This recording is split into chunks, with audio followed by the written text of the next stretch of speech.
আচ্ছা, আমরা 3 নম্বর ম্যাথটা একটু দেখি। 25 কিলোওয়াট ক্ষমতার একটি মোটর 1200 কেজি পানি 50 মিটার উচ্চতায় 70 সেকেন্ডে তুলতে পারে, যার কর্মদক্ষতাটাও বলা আছে। এখন আমাকে বলছে যে কর্মদক্ষতা একই রেখে 50 সেকেন্ড সময় কি একই পরিমাণ পানি উঠাতে সক্ষম হবে কিনা। তাহলে একই পরিমাণ, এই পরিমাণের মাধ্যমে কি বলছে, এম এম থেকে হচ্ছে কতটুকু তুলতে পারতেছি। এখানে আছে 1200 কেজি, আমি কি আমাকে জিজ্ঞাসা করছে আমি কি 1200 কেজি তুলতে পারবো নাকি কম নাকি বেশি তুলবো, এটা জিজ্ঞাসা করছে। বাট এখানে আগে সময় ছিল কত, 70 সেকেন্ড, এখন সময়টাও চেঞ্জ হয়েছে।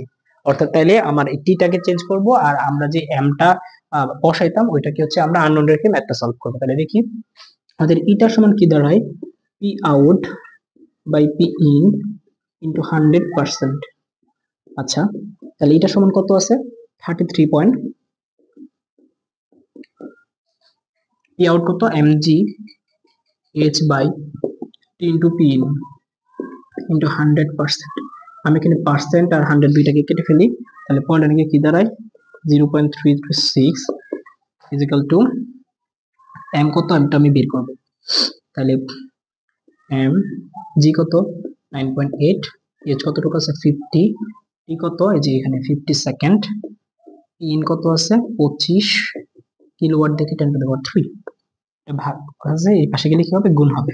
আমি এটা কি করে ফেলি, 0.336 ইন্টু 50 ইন্টু 25 ইন্টু 10⁻³। আর এই দুজন কি আকার আছে, গুণ আকারে আছে, তাহলে ওই পাশে গেলে কি হবে, ভাগ হয়ে যাবে। তাহলে যেটাকে আমি করে দিছি 9.8 ইন্টু 50, তাহলে আমি গেলে চলে আসি।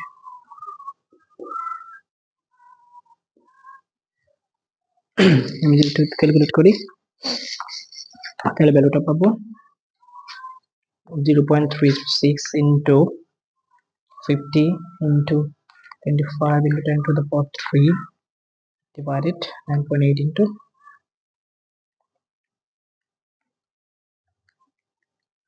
50, অর্থাৎ আমি কত কেজি তুলতে পারছি, 857.14 কেজি উঠাইতে পারতেছি।